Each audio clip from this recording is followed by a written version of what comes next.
Bom dia para todos. E um feliz aniversário antecipado, porque dia 27 temos festa na casa. Então, feliz aniversário para a nossa instituição e que tenhamos hoje uma oportunidade de refletirmos de maneira mais efetiva sobre os princípios que a doutrina espírita nos oferece para o entendimento das nossas vidas.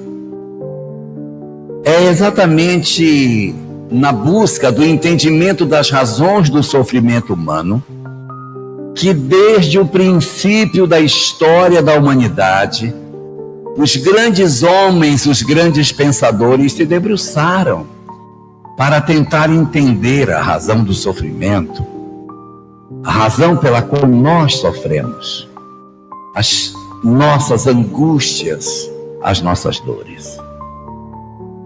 E no curso da história, muitas pessoas desfilaram nesse grande cortejo daqueles que procuraram interpretar o sentido do sofrimento humano. Desde épocas muito recuadas, a humanidade vem tentando encontrar explicações para essas questões.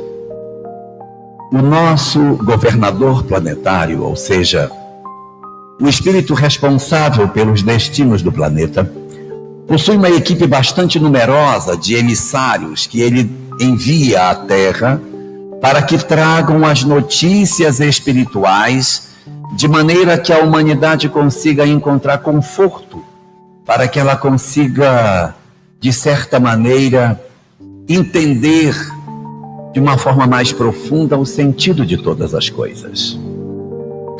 São muito remotas as notícias espirituais que nós temos na Terra, da chegada de ensinamentos voltados para as verdades espirituais.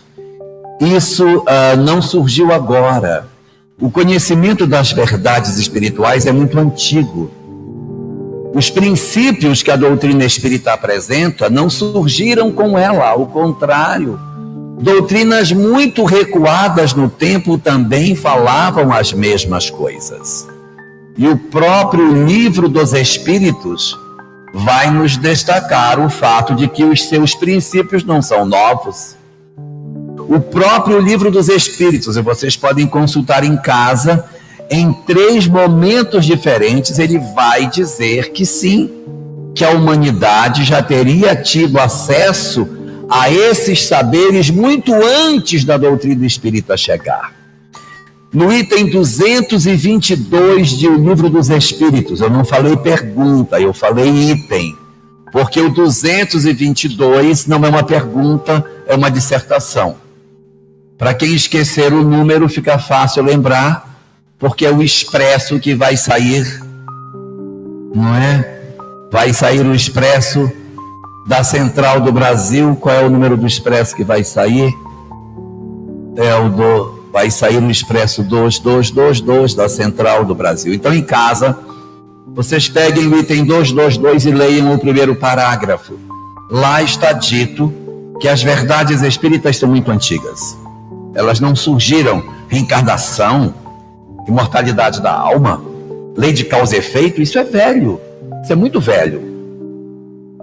Assim como também nós encontraremos no mesmo Livro dos Espíritos, lá na conclusão, na parte número 6, no primeiro parágrafo e no terceiro parágrafo desta conclusão, Allan Kardec dizendo: as verdades espíritas são velhas. As verdades espíritas não surgiram para o mundo com esse livro. Elas são muito antigas. E é verdade.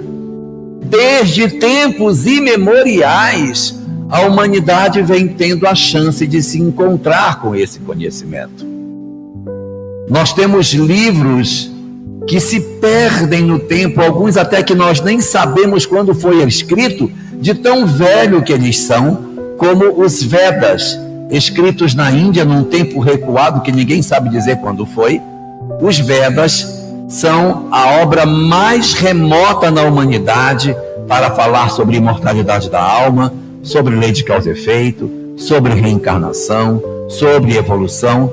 tentando apresentar o mecanismo da vida para nós desde muito tempo atrás. Mas não são só os Vedas, Renatinha, não é só os Vedas.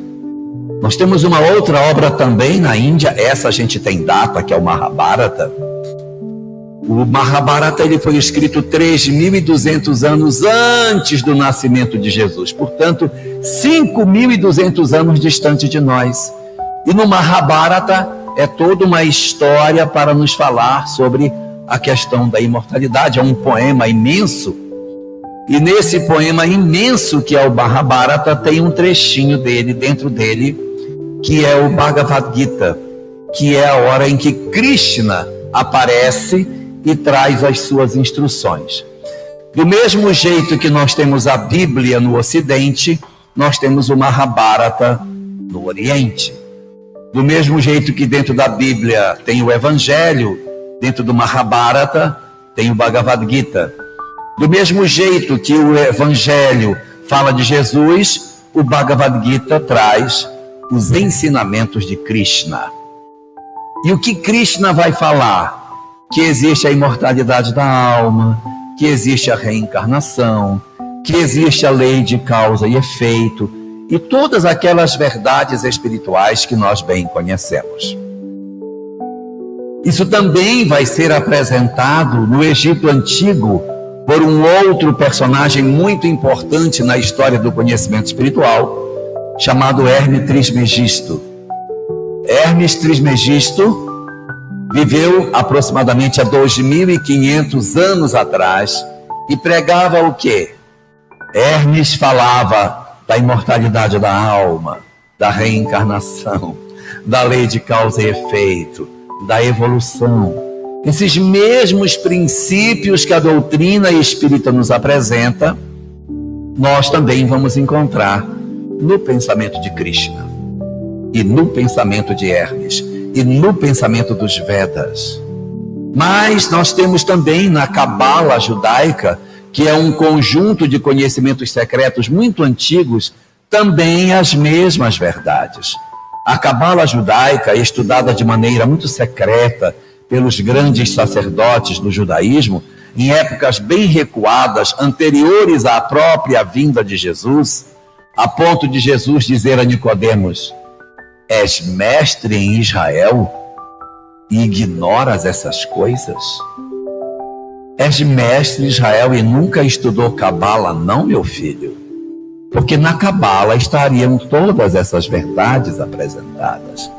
Então esses conhecimentos, eles não são de agora. O que é de agora é a forma como chegou, a maneira como esse material chegou até nós. Porque nos Vedas, com Krishna, com Hermes, com todos esses, o conhecimento veio por alguém que recebeu uma revelação e entregou a revelação inteira para nós. O Espiritismo não foi assim. A revelação não é única, não é particular, ela é coletiva. Ela não vem de uma pessoa só, ela é universal. E Kardec fez o trabalho de reunir esse material, consultando vários médiuns de vários grupos, de vários países, para poder confrontar as respostas e chegar a um resultado consolidado das respostas que ele obtinha. Esse é o pensamento que a gente encontra na obra espírita, que difere da maneira como foi recebido o conhecimento por todos esses emissários do nosso governador planetário, aquele que encarnou sob o nome de Jesus. O nosso governador planetário mandou vários emissários, e eles todos falavam as mesmas verdades, a ponto de Leon Denis, na obra Depois da Morte, no capítulo 1 da obra, dizer que essas doutrinas, embora surgidas em tempos diferentes e em lugares distintos, elas são tão parecidas que se pode dizer que ela é uma doutrina só. Então Leon Denis diz que não foram doutrinas que apareceram na história, foi uma doutrina só que foi entregue em diferentes épocas para diferentes povos, por diferentes bocas para que nós tivéssemos essa informação, digamos assim, repetida a ponto dos nossos corações terem melhor capacidade de absorver e entender essas verdades. Assim, portanto, as verdades do Espiritismo, elas não são uma invenção do século XIX. Elas não são fruto apenas do conhecimento obtido nas reuniões mediúnicas que Kardec teve a chance de recolher as respostas. Elas são verdades muito antigas. Elas são tão verdadeiras, elas são tão interessantes, que no livro O que é o Espiritismo, Allan Kardec faz um comentário bem interessante. Ele diz o seguinte: se por algum motivo todas as obras espíritas fossem queimadas, se todos os textos sobre o Espiritismo fossem destruídos, e tudo que se tem de notícia sobre doutrina espírita fosse simplesmente apagado da história, o Espiritismo se reescreveria. Com outro nome, certamente, mas com as mesmas verdades. Aí diz ele, porque não é fruto do pensamento de um homem, é fruto da lei da natureza. Então, outros que no futuro vierem a pesquisar chegarão às mesmas conclusões das mesmas verdades. Então, as verdades espirituais apresentadas no corpo daquilo que a doutrina espírita nos traz, não é uma verdade única, é uma verdade universal. Nós poderemos encontrar isso no pensamento de vários homens que estiveram na humanidade. Eu citei só alguns, mas eu poderia citar Sócrates, que também tinha os mesmos princípios. Eu poderia falar de Orfeu, na Grécia, que também tinha os mesmos princípios. Pitágoras, que tinha sua escola pitagórica com as mesmas verdades espirituais. Então, esses conhecimentos, eles sempre estiveram na humanidade. O problema é que nem todo mundo conseguia entender, e por isso ele foi guardado em alguns locais e ensinado só para algumas pessoas que conseguiam compreender. Então, não era um conhecimento entregue para todo mundo, ele era um conhecimento guardado, ofertado somente para aqueles que tinham condição de entender o sentido mais profundo dessas palavras. Por esse motivo, essa doutrina que a gente está falando, ela é chamada de a doutrina secreta. Madame Blavatsky, que iniciou também um movimento filosófico no século XIX, ela tem, quando ela cria a teosofia, uma obra que ela escreve, o nome da obra é A Doutrina Secreta, em que ela mostra que essa doutrina é velha, que essas mesmas verdades são antigas. A grande diferença da doutrina espírita é o fato dela poder ter esse filtro que Kardec colocou e que nos ajuda a não enveredar por determinados conceitos apoiados no pensamento de um único médium, porque o médium pode se perturbar, Cidinha. Se eu consultar um médium só e o médium estiver perturbado, eu vou achar que é verdade uma coisa que não é. Estou sendo claro no que eu estou dizendo? Então, eu apoiar uma doutrina num único médium é meio perigoso. Kardec consultava vários médiuns em vários grupos e em vários países, confrontava as respostas e dizia, essa daqui houve convergência, vamos colocar para dentro. Essa não teve, deixa, porque depois a gente resolve essa questão que aparentemente está ainda envolta numa certa atmosfera de dúvida. Mas, mesmo com todos esses emissários, com todos esses homens maravilhosos, a questão permanece: qual a causa do sofrimento humano? Qual a razão pela qual nós sofremos? Essa pergunta se impõe. Essa pergunta, mesmo com todos esses conjuntos de verdades espirituais, nós precisamos de uma resposta sobre por que essas questões acontecem. E entre os vários emissários que o governador planetário nos enviou, há um em particular que eu ainda não citei, que foi o que trouxe a mensagem mais robusta no entendimento da razão do sofrimento da criatura humana. De todos os emissários que o Cristo planetário, Jesus, encaminhou para o planeta, foi aquele que mais tentou decifrar o enigma do sofrimento humano. Foi o que mais aproximou a sua mensagem para saber por que nós padecemos. E aqui eu quero fazer uma observação, antes da gente entrar no pensamento dele em particular, é que ele chama essas dificuldades da existência de sofrimento.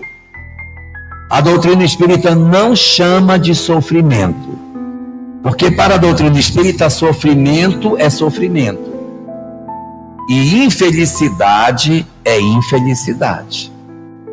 Para a doutrina espírita, a gente tem duas coisas diferentes. Esse emissário de Jesus botou tudo no mesmo saco e chamou infelicidade de sofrimento, e às vezes pode criar alguma confusão para nós. Então, nós vamos falar sobre sofrimento, mas todo mundo vai ouvir eu falar infelicidade, porque sofrimento não é infelicidade. Eu confundo vocês de que sofrimento e infelicidade são coisas diferentes? Tem dúvida como é que separa os dois? Então vamos lá. Uma mulher que está dando à luz, Marciali, uma mulher que está no trabalho de parto, está sofrendo ou não? Sim? Está infeliz? Pronto, então todo mundo entendeu a diferença entre sofrimento e infelicidade. O sofrimento é no corpo, a infelicidade é na alma. Eu posso ser infeliz sem ter nenhum sofrimento. Eu tenho tudo. Eu tenho carro, eu tenho casa, eu tenho emprego, eu tenho marido, olha só, eu tenho marido, eu tenho filho, eu tenho até sogra. E não tenho sofrimento. Não tenho sofrimento, mas sou infeliz. Tenho depressão, tenho conflitos existenciais, não suporto determinadas dores do mundo. E a pessoa ainda diz para outra assim: mas fulana, você tem tudo, você tem saúde, você tem marido, tem casa, tem carro, tem dinheiro, vive muito bem, passeia, viaja, vai para a estrada, pega os caminhos, erra o caminho quando tem que entrar para a esquerda, entra para a direita, passeia pela estrada tranquilamente. Por que você assim? Não sei. Eu sou infeliz. Então a infelicidade é uma dor na alma. O que nós vamos falar, na verdade, não é de sofrimento, porque sofrimento é sofrimento. Quando a gente fala assim, olha, nós temos uma técnica para cessar o sofrimento. Então me dá, porque eu dei uma topada ali e o meu dedo está doendo demais. Não vai ter. Aí é uma anestesia mesmo, é um tratamento médico para parar de doer o dedo. Não é disso que estamos falando. Não estamos falando de sofrimento físico. Nós vamos falar do sofrimento da alma, aquilo que a doutrina espírita chama de infelicidade. Quem é o emissário que o governador planetário enviou à Terra e que trouxe a mensagem mais extraordinária sobre a interpretação do sofrimento? Qual é o nome dele? Quem sabe? Um de cada vez, senão eu me confundo, gente. Siddhartha Gautama. Esse cara foi um cara incrível. O nome dele talvez a gente nem conheça como Siddhartha Gautama, mas se eu disser que é o Buda, todo mundo vai entender. Ele era um príncipe, e ele, como príncipe, era chamado de Siddhartha, da família dos Gautama. Mas Siddhartha, ao se tornar um iluminado, tendo abandonado a corte e toda a riqueza que ele vivia, ele então passa a ser chamado o Iluminado. O iluminado, na língua aonde ele viveu, é o Buda. Então, Buda é o iluminado. Ok, Sumei? Conhece bem o Buda? Hein, Sumei? Só a imagem dele. Então, hoje a gente vai conhecer um pouco mais sobre ele. O Buda, assim como Krishna, assim como Hermes, assim como Sócrates, assim como Platão, assim como Pitágoras, como Orfeu, como Hermes Trismegisto, como os Vedas, como a Cabala, também dizia a mesma coisa. Existe a lei de causa e efeito, existe a reencarnação e a criatura humana se liberta do sofrimento a partir de uma reflexão que ele apresentou para nós e que hoje a gente vai trabalhar para entender de maneira mais clara com a proposta dele. Quando Buda abandona o palácio, ele vai em busca do entendimento do porquê que a criatura sofre, que é uma pergunta que a humanidade se faz desde o princípio. Qual é o sentido do sofrimento? Por que o sofrimento na criatura humana? Qual era a razão pela qual nós experimentávamos a dor?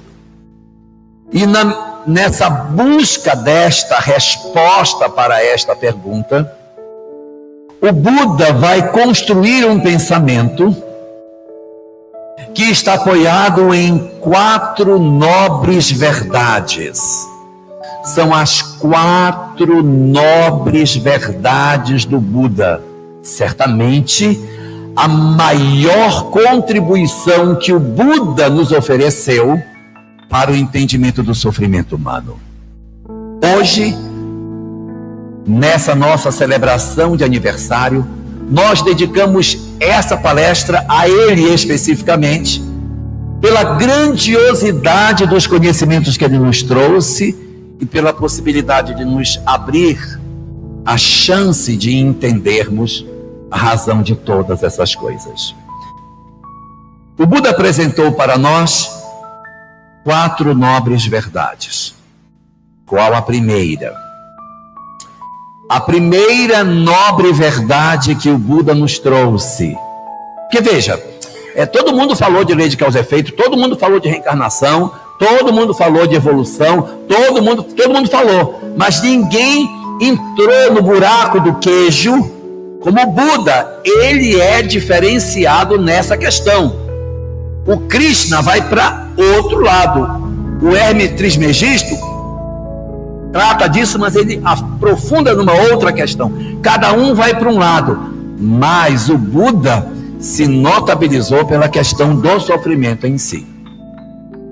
Quem quiser detalhes sobre isso, procure o livro Plenitude, de Joana de Ângeles, 3º volume da série psicológica, onde estará descrito tudo o que eu vou falar aqui. Tanto no livro 3, que é o Plenitude, como no livro 4 também. Então vamos encontrar o livro chamado Momentos de Saúde e de Consciência. Ela termina essa conversa. Ela começa no Plenitude e ele vai terminar no volume 4, que é Momentos de Saúde e de Consciência. Então vamos lá. Qual foi a primeira nobre verdade que o Buda descobriu? Eu vou dizer e vocês vão dizer, mas é ridículo isso. Porque a primeira nobre verdade que ele descobriu é: sim, existe o sofrimento. Ora, quem que não sabe, né? Quem, tá dando certo aí? Quem que não sabe quem que não sabe que existe o sofrimento, pelo amor de Deus? Então, a primeira nobre verdade do Buda é: sim, existe o sofrimento. E nós ficamos pensando, não tem nada de novidade nisso que ele está dizendo. Mas tem. Tem. Porque alguns de nós vivemos de maneira a não fazermos contato com a nossa dor. Já viram pessoas que dizem assim: eu sou muito feliz, meu marido é maravilhoso, meus filhos são a coisa mais maravilhosa do mundo, o meu lar só encarnou espírito superior. Até minha sogra vive de bom humor. Então, assim, você vê a pessoa apresentar uma vida na qual ela oferece uma proposta como se ela vivesse dentro de uma propaganda de margarina. Já viram propaganda de margarina? Todo mundo rindo, passando a margarina no pão. Até adolescente está feliz, aquela coisa maravilhosa. Isso não é real. Isso não é real. Porque nós vivemos num mundo de provas e expiações. O nosso mundo é um mundo de provas e expiações, Marilda. Tá certo que a gente tem alegrias, é verdade, mas nós temos também tristezas. E se eu afivelo uma máscara de felicidade no meu rosto e digo, eu não sofro, eu não tenho sofrimento, eu estou enganado sobre mim mesmo. Porque se eu não tiver contato com o meu sofrimento, não analisar que eu sofro, eu automaticamente vou viver a vida sem resolver o problema. Porque não tem problema. Eu vou fazer uma comparação grosseira. Vocês já viram pessoas que têm problema com álcool, que bebem demais? Aí você diz para a pessoa assim, fulano, você está bebendo demais. Você tem que parar de beber. O que ele responde? Eu não tenho problema com álcool. Eu paro a hora que eu quiser. Está vendo? Então não há sofrimento. Ora, se não há sofrimento, como é que o cara vai mudar? Como que ele vai mudar se ele não tem problema? Me diga como que uma pessoa vai mudar de vida se está tudo certo. Aí você diz para o outro, você tem muito ciúme, esse seu ciúme é complicado, viu? Porque você sufoca. Eu não tenho ciúme. Tá tudo certo. Você que é doida, eu não tenho ciúme não. Como é que ele vai mudar, gente? Pelo amor de Deus. Como que a gente vai mudar se a gente não fizer uma autocrítica, se a gente não analisar a nós mesmos e se nós não indagarmos a natureza do nosso coração e dissermos, eu preciso mudar nisso. Eu preciso fazer a minha transformação. Então a primeira grande nobre verdade do Buda é dizer que sim, que existe o sofrimento. E a gente precisa fazer contato com o nosso sofrimento. Porque enquanto eu não fizer contato com ele, Silvia, eu não poderei me libertar da minha dor. Não tem como. Porque não tem método. Não tem objetivo. Não é lindo esse pensamento do Buda? Acho tão bonito isso. Tão bonito. Olha, gente, enquanto eu não descobrir que eu tenho fragilidades, eu não consigo mudar. Nós só vamos fazer a nossa mudança, nós só teremos a possibilidade de mudar as nossas histórias de vida, de melhorarmos e de alcançarmos a plenitude pela nossa mudança, se eu descobrir que eu tenho falhas. Eu confundo vocês com o que eu digo? Só quando eu descubro que eu erro, que eu falho, que eu tenho defeito, que eu não faço as coisas certas, que eu deveria melhorar no que eu tenho, que eu sou cheio de imperfeições, só quando eu faço essa leitura de mim mesmo, é que eu verdadeiramente estou apto a um processo de mudança. É lógico o que eu estou dizendo? Pois é. Essa é a primeira nobre verdade do Buda. O Buda ralou para chegar aí. Ele saiu do palácio, passou 8 anos meditando no meio da floresta. Segundo dizem, mas eu não acredito, ele comia 1 grão de arroz por dia. Se fosse eu, dispensava, porque só vai abrir fome. Fica sem mesmo, melhor ficar sem. Melhor ficar sem. Me diga o que eu vou fazer, Henrique, com 1 grão de arroz. Então o Buda vai passar 8 anos até que ele se ilumina e aí ele descobre. Esse é o Buda. E Jesus? Jesus, na primeira frase pública dele, qual é a primeira frase pública que Jesus nos diz? É a primeira frase que o Cristo pronuncia publicamente. Muito bem, gostei de ver. Parabéns. É tanta gente que eu até fiquei confuso, não nem pode ouvir direito, mas é essa mesmo. Bem-aventurados os pobres de espírito, porque deles é o reino dos céus. O Cristo, ao pronunciar essa frase, está falando a primeira nobre verdade do Buda. Porque o Buda diz, existe o sofrimento. E Jesus diz, somente aqueles que sabem que têm defeitos estão marcados para se transformar. É a mesma coisa, só mudou a palavra, a frase, mas o sentido que essa ideia nos propõe é a compreensão de que sim, só quando eu descubro que eu tenho defeito, é que eu estou apto a mudar. Para quem acha que não tem defeito, para quem acha que não tem, comece a prestar atenção nas críticas que as pessoas lhe fazem. Preste atenção. Em vez de rejeitar, presta atenção. Quando você tem uma pessoa que diz assim, você é muito irresponsável, tira o muito e fica só com o irresponsável. Se uma pessoa diz que você é irresponsável, é possível que ela esteja errada.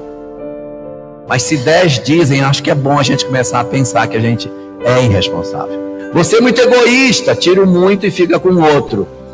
Presta atenção no que as pessoas opinam sobre você. Se você não tiver muita gente para perguntar, pergunte só para a sogra, que é uma pessoa muito importante no processo de autoconhecimento, que ela vai dizer para você, de maneira muito clara, as imperfeições que você tem. Então, ela é útil demais nesse mecanismo de autoconhecimento e transformação. Ore para que sua sogra tenha vida longa, para que você tenha alguém para ajudar você, como se fosse um grilo falante, né? Que era a consciência do Pinóquio, dizendo, olha, você fez errado, você fez errado, você fez errado, para ajudar a gente. Vida longa às sogras. Então, nós, na verdade, temos uma possibilidade. Estou falando assim de sogra, mas nem toda sogra é ruim, tá? Tem algumas que são boas. Por exemplo, a sogra da minha esposa, eu acho uma pessoa maravilhosa. Eu gosto muito dela. Não são todas que são ruins. Então, a primeira nobre verdade é exatamente essa, a descoberta de que eu preciso fazer contato com a minha pequenez para que eu perceba o meu sofrimento. E tem sofrimento de todo tipo, né? Meu Deus, quanto tipo de sofrimento tem? Eu encheria 2 mãos de sofrimento. Tem o sofrimento da solidão, tem o sofrimento do luto, tem o sofrimento da doença, tem o sofrimento da velhice, tem o sofrimento da pobreza. Existem inúmeras causas de sofrimento. E o Buda disse, existe o sofrimento, e são várias as causas, né? São vários tipos de sofrimento que existe. Tem sofrimento de toda a espécie. E aí ele apresentou uma segunda nobre verdade. Qual a segunda verdade nobre que o Buda descobriu? Para mim, particularmente, a melhor das 4 é a segunda. O Buda disse, na segunda nobre verdade, que existem muitos tipos de sofrimento. Muitos. Mas só uma causa. Aí é que é o legal. Eu acho essa a maior descoberta que ele fez. Ele descobriu que, mesmo existindo várias causas, vários tipos de sofrimento no mundo, e são inúmeros, só tem uma causa. Eu acho isso genial. Ele conseguiu observar o sofrimento das criaturas humanas e dizer, eu descobri. Existe uma única razão, uma única causa para que a criatura humana sofra. Não é lindo, Renata? Eu acho isso uma síntese maravilhosa, porque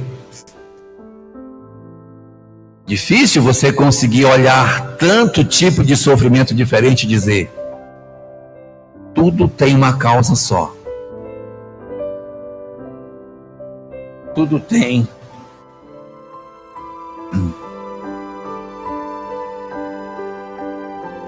Não entendi. Está escrito certo em português isso?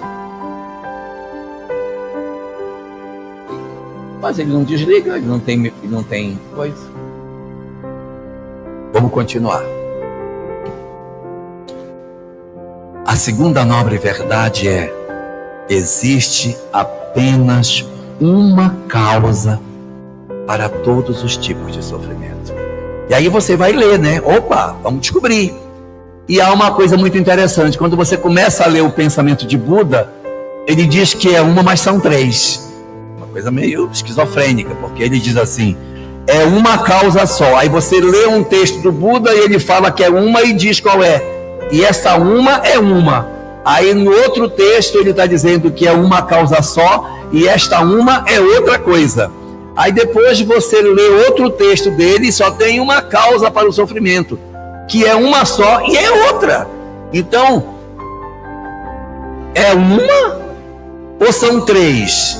Ou são três umas? Porque ele diz que é uma, mas ele vai mudando. Você vai encontrar textos do Buda que diz o seguinte: a causa do sofrimento humano é o apego. A causa do sofrimento humano é o apego. A gente se apega, aí sofre porque se apegou. Então você se apega, ele chama o sofrimento da impermanência isso. Você se apega às coisas, mas as coisas passam. Então eu me apego porque eu tenho um corpo em 20 anos, meu corpo lindo, maravilhoso, aí eu me apego a esse corpo. Quando chega na minha idade, já perto dos 100 anos, que você olha para o corpo, ele não parece mais com o corpo de 20 anos. E aí a pessoa diz: oh meu Deus, não é mais. Aí vem um sofrimento por conta de você não ter mais aquilo que você achou que você tinha. Então você se apegou e aquilo não está mais no seu poder. Então é o sofrimento do apego, sofrimento da impermanência. Você se apega a um filho, o filho casa, vai embora. E você sofre a solidão. Você se apega a uma pessoa e essa pessoa desencarna. E você sofre o apego que você tem. Você exerce um cargo público de muito mando. Você manda em muita gente, aí se aposenta. É para casa. Imagina uma pessoa que durante a vida foi um político importantíssimo, mandou em gente, mas mandou. Aí ele se aposenta, e agora que ele não manda em ninguém? Deve dar uma frustração miserável, uma sensação de impotência horrível. Então isso tudo é o apego. Nós nos apegamos e esse apego gera sofrimento. É confuso o que eu digo? Aí você pega outro texto do Buda, ele diz assim: a causa do sofrimento é uma só. Aí opa, vai falar que é o apego. A causa do sofrimento é a ilusão. Por que a ilusão? Ele diz que a gente tem uma visão errada do que é a vida, e por isso que a gente sofre. Quando Joana de Ângeles trata sobre a questão dessa segunda nobre verdade no livro Plenitude, ela diz que a segunda nobre verdade é exatamente a ilusão. Por quê? Porque a ilusão é crer que a vida é só material. Isso é ilusão. O que é a ilusão? Acreditar que a vida é isso aqui que a gente está vivendo. Acreditar que o que eu vejo no espelho sou eu. Não é verdade. Eu não sou o que eu vejo no espelho. O que eu vejo no espelho é o uniforme que eu estou usando nesta existência. Mas esse não sou eu. Eu não sou o uniforme que eu uso. Eu sou o espírito imortal que está por trás desse uniforme.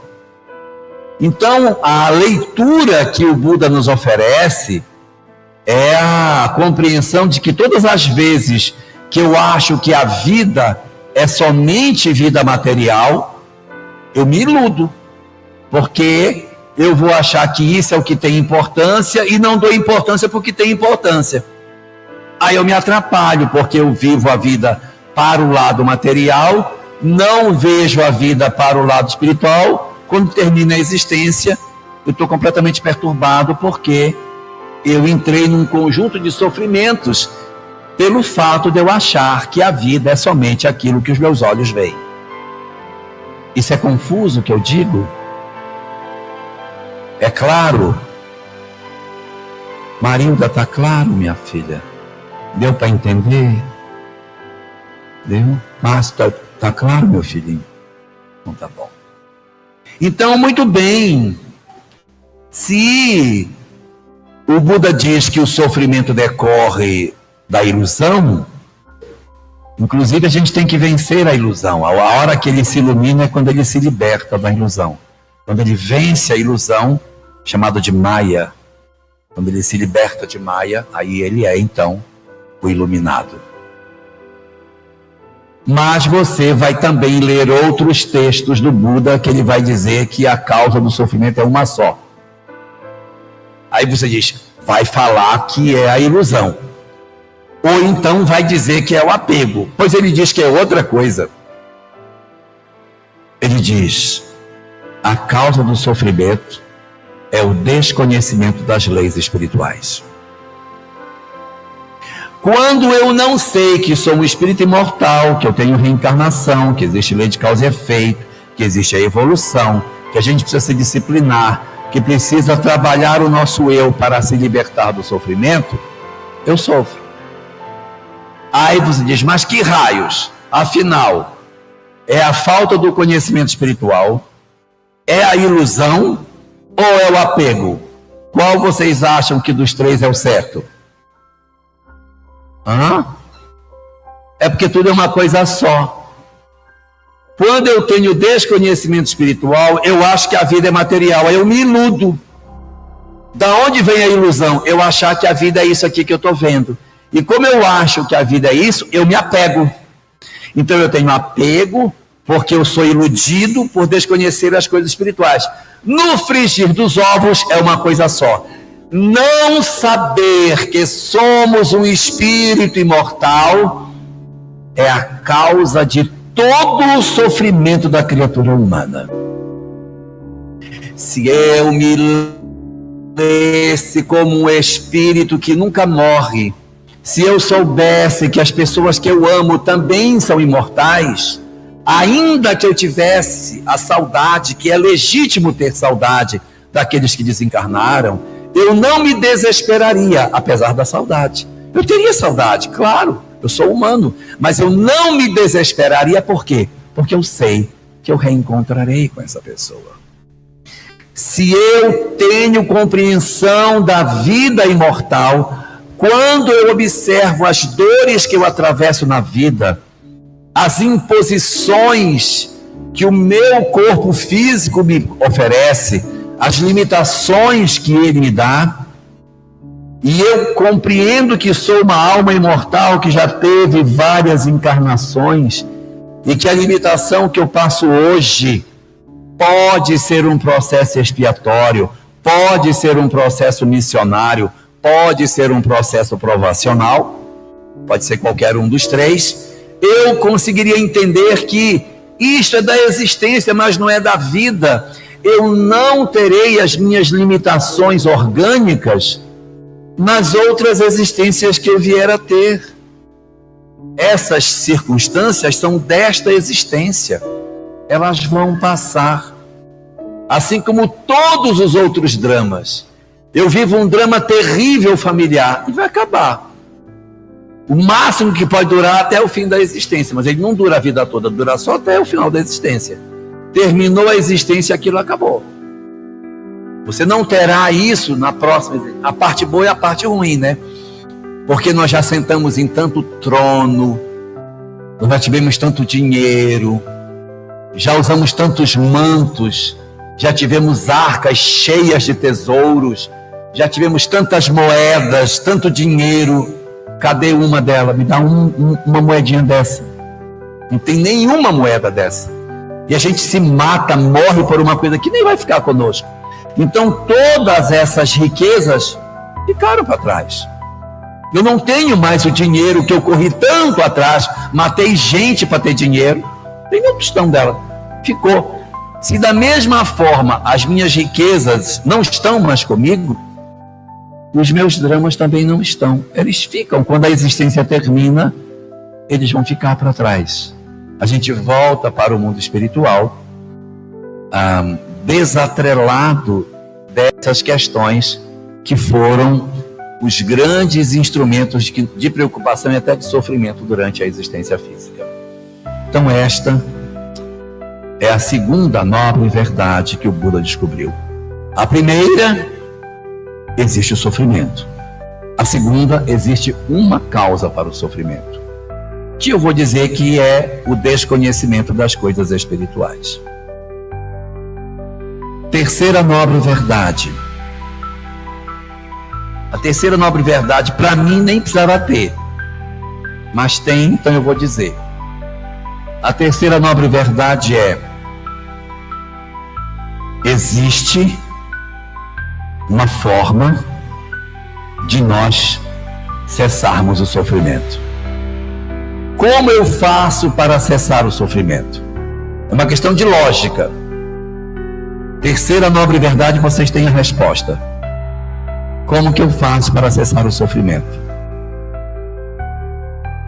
Isso era uma pergunta. Ora. O que é que gera o sofrimento?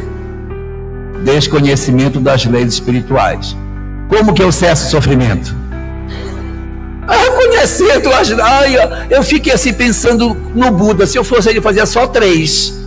Eu tirava essa da jogada, porque essa é tão evidente que nem precisava. Mas ele volta por quê? Porque toda a sua doutrina está apoiada na terceira verdade. Por isso você tem que aprender as leis espirituais. Você precisa conhecer as leis espirituais para que você faça contato com o conhecimento espiritual. E esse conhecimento ajude você a interpretar a sua vida. Aí eu entendo minha relação familiar, entendo o corpo que eu tenho, entendo as dificuldades que eu passo. Eu entendo minha vida, eu passo a ter uma leitura completamente diferente, não só de mim como do outro. Entender que o outro, de repente, não tem condição de oferecer mais do que ele oferece, porque ele só tem condição de entender até aí, ele não tem condição de entender mais do que isso. Então a gente entende o momento do outro também. Às vezes a gente quer que um filho, meu filho, já expliquei para você 500 vezes, ele não vai fazer, porque o momento dele é aquele. Ele só sabe desse jeito. Ele ainda não conseguiu. Se eu tenho compreensão espiritual, eu analiso e digo, ele só chega até aí, ele não chega mais do que isso. Ele só vai até esse momento. Ele não consegue oferecer mais do que isso. Então, nessa hora, nós começamos a perceber que as nossas vidas podem ter uma modificação muito grande a partir do momento em que eu me aproximo dos conhecimentos espirituais. É confuso o que eu digo? Está tranquilo? Então eu preciso ter acesso a esse saber. Onde eu vou achar conhecimento espiritual? Lá no Centro Espírita, que é o que mais tem. E o conhecimento do Centro Espírita é exatamente isso. Que existe imortalidade, que existe a lei de causa e efeito, que existe a reencarnação. Na verdade, todas essas doutrinas, elas têm 10 princípios. E eu vou falar os 10 princípios aqui. Todas elas falam que existe um Deus único. Todas elas dizem que o homem é dotado de uma alma, que existe uma parte espiritual em nós. Todas elas falam que o homem, que essa alma, ela é imortal, ela vai para o mundo espiritual. Quando a gente morre, ela vai para o mundo espiritual, ela é imortal. Quarto, existe um mundo espiritual onde os espíritos vivem. Quinto, De lá do mundo espiritual eles se comunicam com os homens. 6, existe a lei de causa e efeito. 7, existe a reencarnação. 8, existe a evolução, na qual o espírito vai progredindo sucessivamente. 9, o destino da nossa evolução é a felicidade.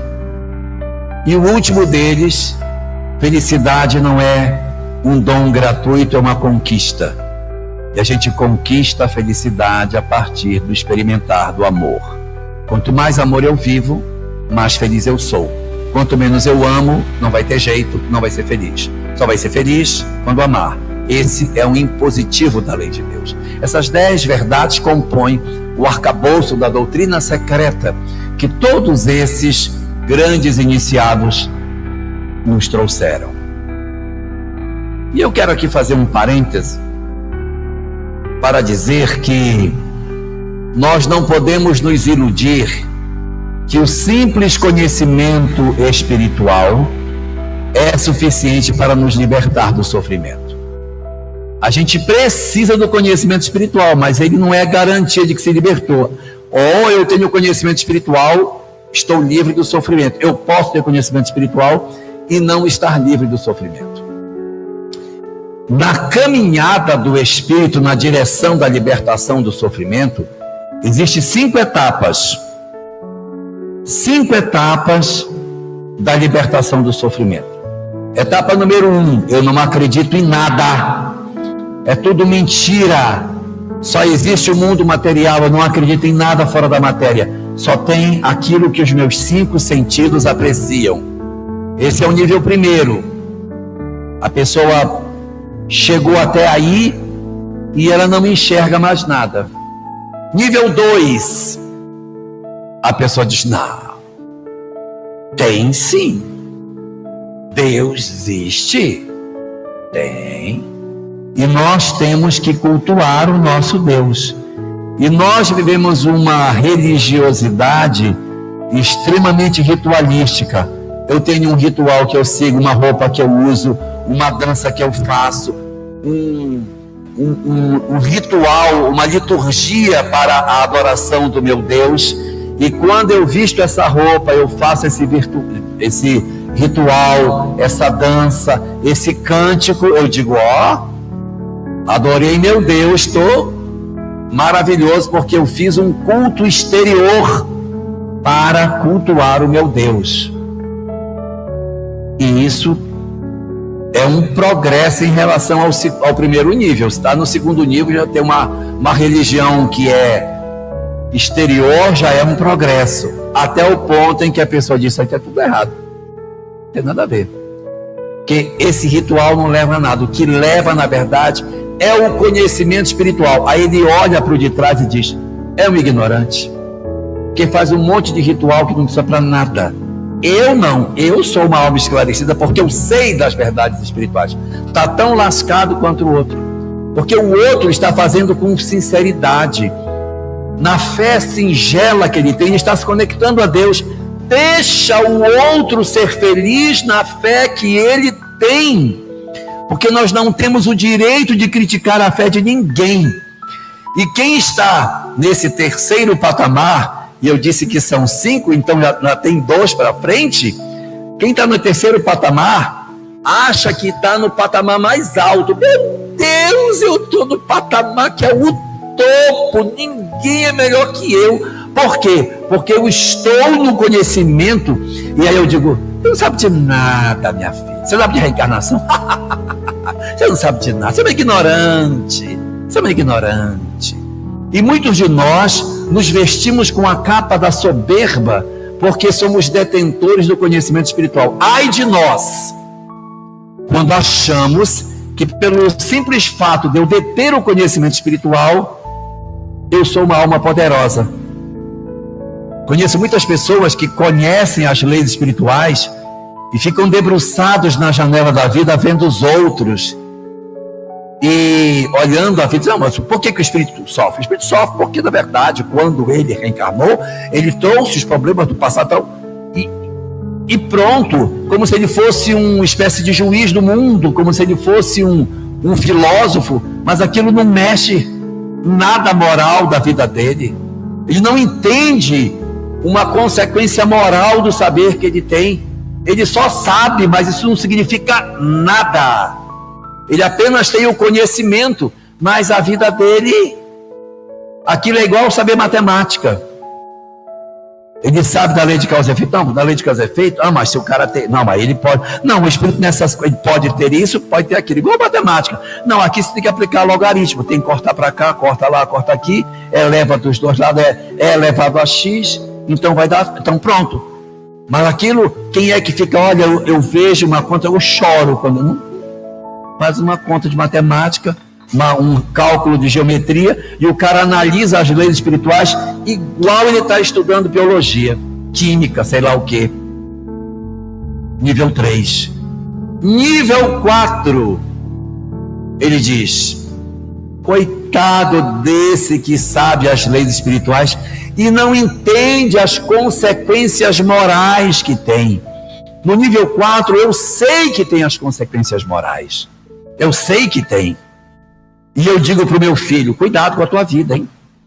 Tu está todo enrolado com a lei de causa e efeito. Olha aquela vizinha, trocou de marido 3ª vez esse ano. Está tudo complicado. Essa mulher aí vai estar toda problemática. Porque, na verdade, nós não podemos ser assim.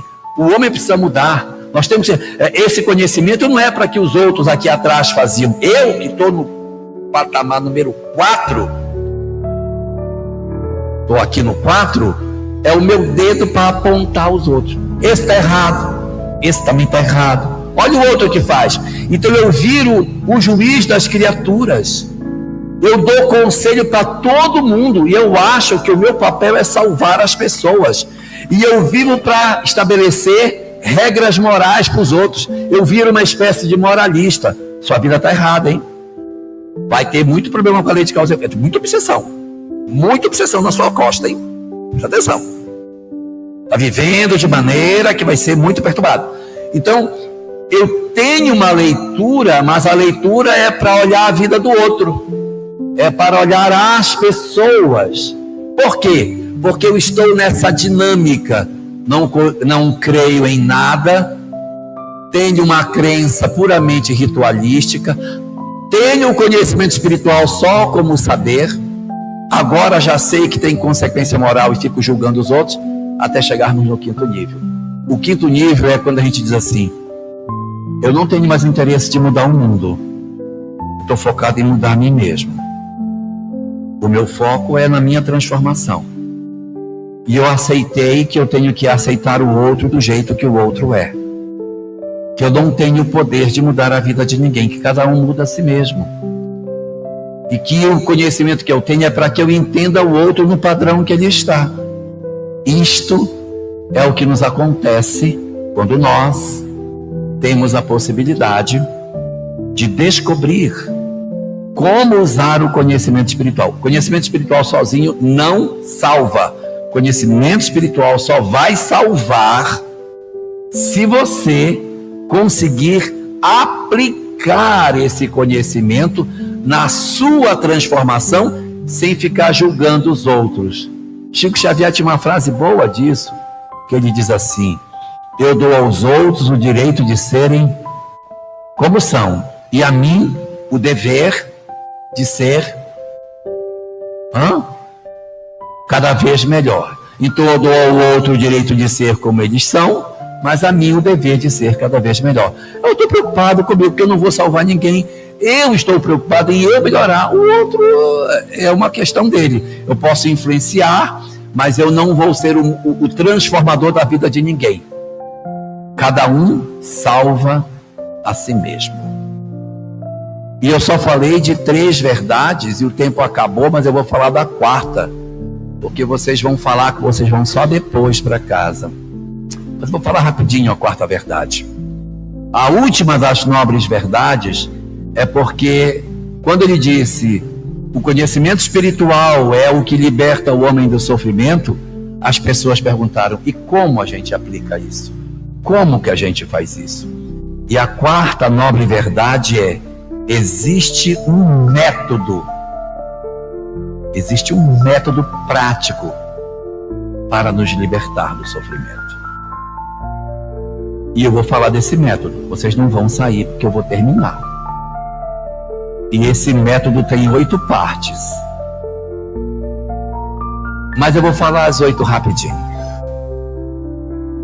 Primeira parte. Isso aí é chamado no pensamento búdico como o caminho óctuplo de Buda. É óctuplo porque tem 8. Conhece o caminho óctuplo? Meu Deus, Sumir.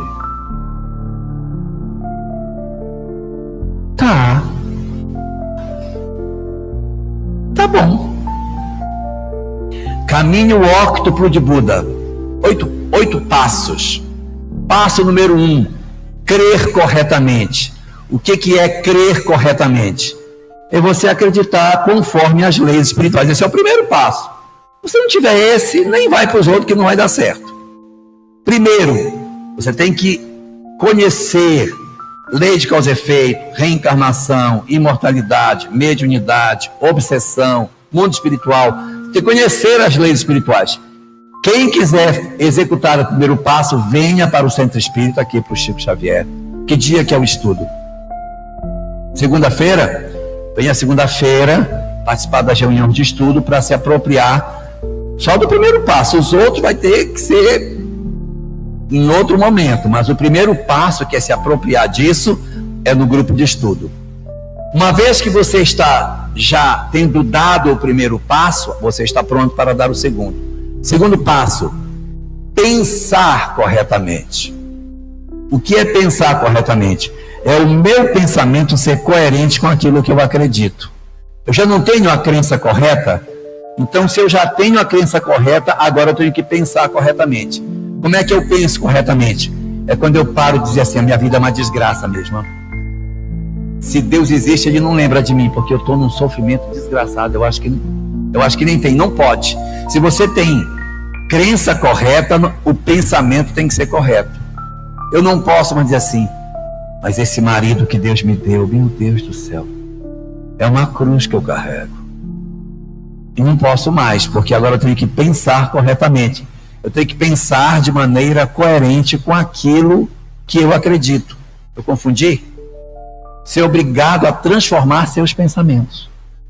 Passo número 3. Falar corretamente. Então eu não posso mais falar em divergência com aquilo que eu acredito. Se eu já acredito nas verdades espirituais, que foi o passo primeiro, e se eu já penso corretamente, fale corretamente. Não fique falando coisas que são negativas. Então, você em casa, você ofende as pessoas. Você agride as pessoas. Não vejo a hora de me ver livre de vocês. Para quem conhece verdade espiritual, não pode mais. Ou vai ficar no sofrimento. Não, eu quero ficar no sofrimento. Então, continue falando. Vai continuar sofrendo.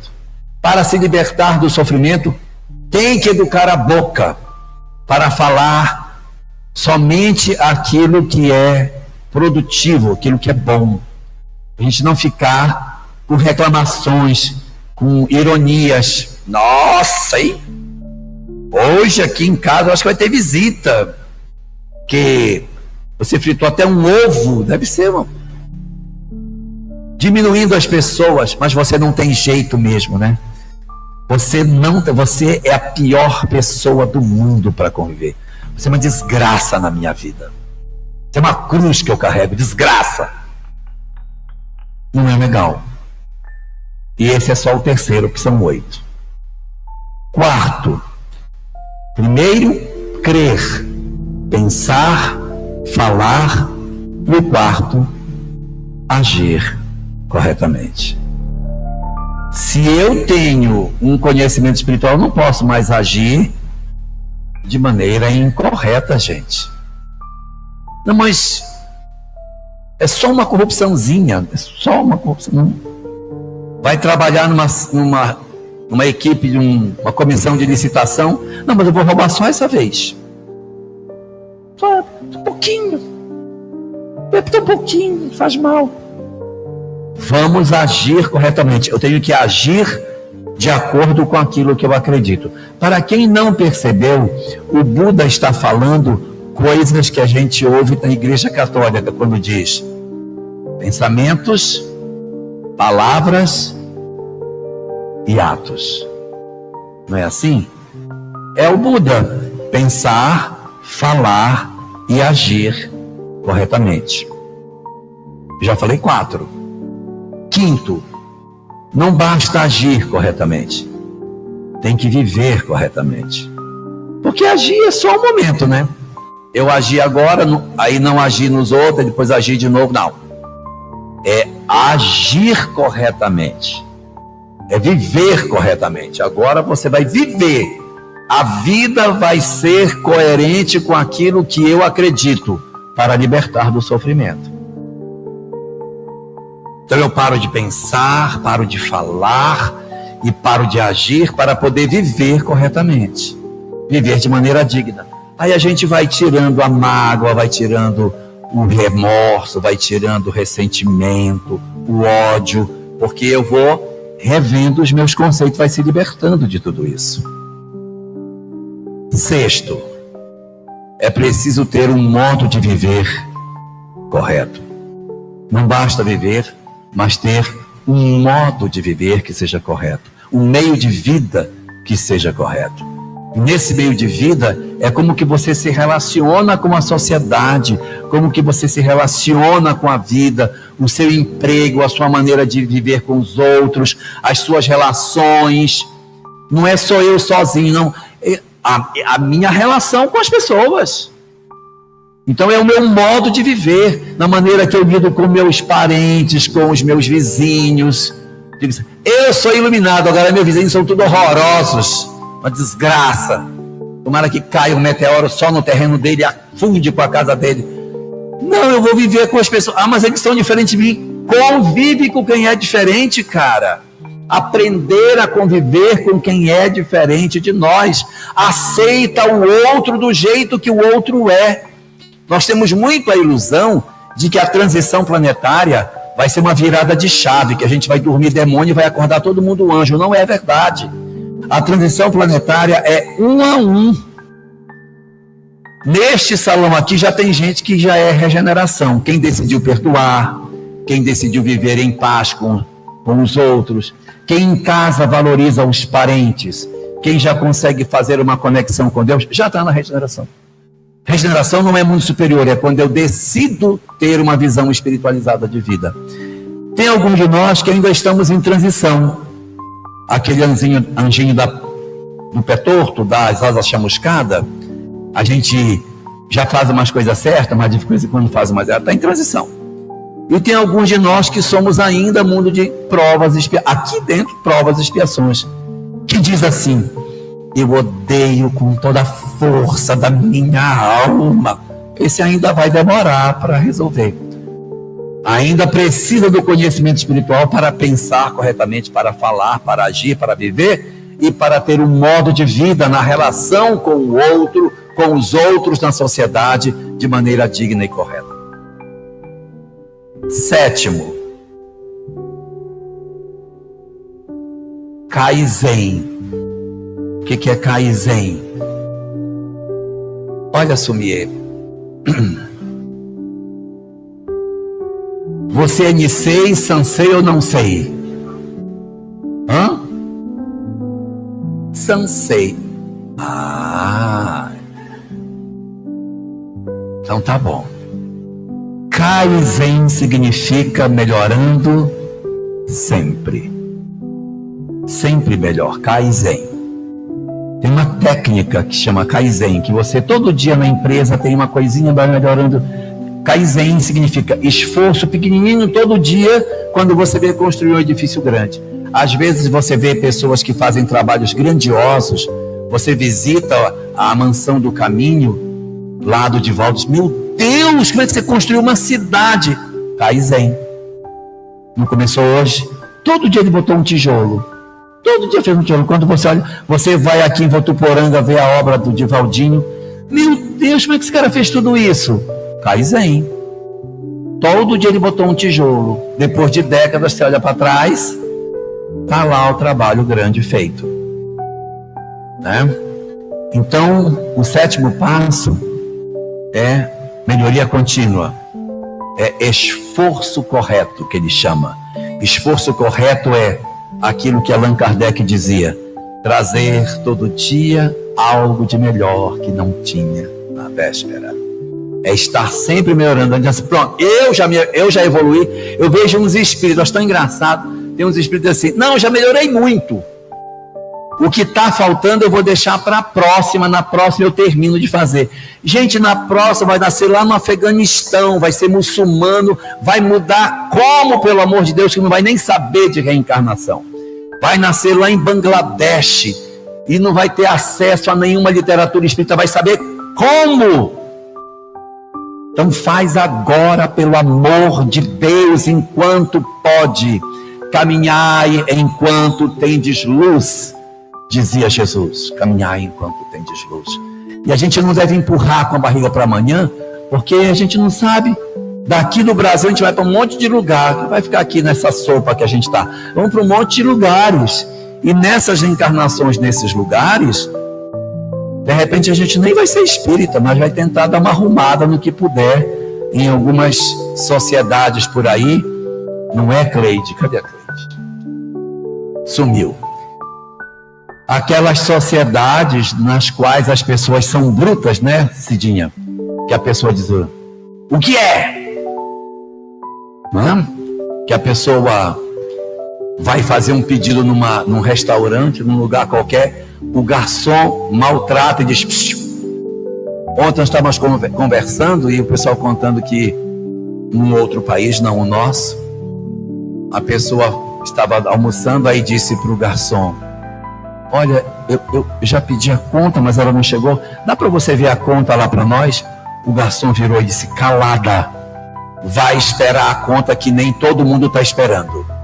Não é legal? Então a gente vai ter que renascer nesse lugar para dar uma arrumadinha, né? Para a gente dizer: não, tudo bem, já vou ver. Igual a gente vê aqui nos restaurantes do Brasil, que você diz assim: olha, meu prato está demorando. Aí a pessoa vai na cozinha, não faz nada, volta, ela está saindo. Ele não fez nada, a gente foi lá: oi gente, está tudo bem? Tudo bem? Voltou, disse: olha, já está saindo o seu prato. Aí você: ai, graças a Deus, não viu, foi nada, mas pelo menos não tratou mal. Então, 7º passo, melhorando sempre. Aproveitar para melhorar sempre. E o último dos passos no caminho óctuplo: meditar corretamente. O que é meditar corretamente? É parar para se analisar. Todas as noites, antes de dormir, eu refletia sobre meu dia para verificar o que eu tinha feito de errado. É parar para refletir sobre o que fazemos e como que eu posso fazer com que minha vida seja melhor. Esse é o caminho proposto pelo Buda para a libertação do sofrimento. Um conhecimento magnífico e que, se nós soubermos aproveitar, quebraremos as algemas de muitos sofrimentos. Mas para isso, eu preciso do saber espiritual. Eu preciso do conhecimento das leis espirituais para que a minha visão mude. E, encantado com o que verdadeiramente eu sou e o que a vida é, eu tenho a motivação que nos falta para fazermos a nossa grande mudança rumo à verdadeira felicidade. Muito obrigado e um bom domingo. Feliz aniversário para todos nós.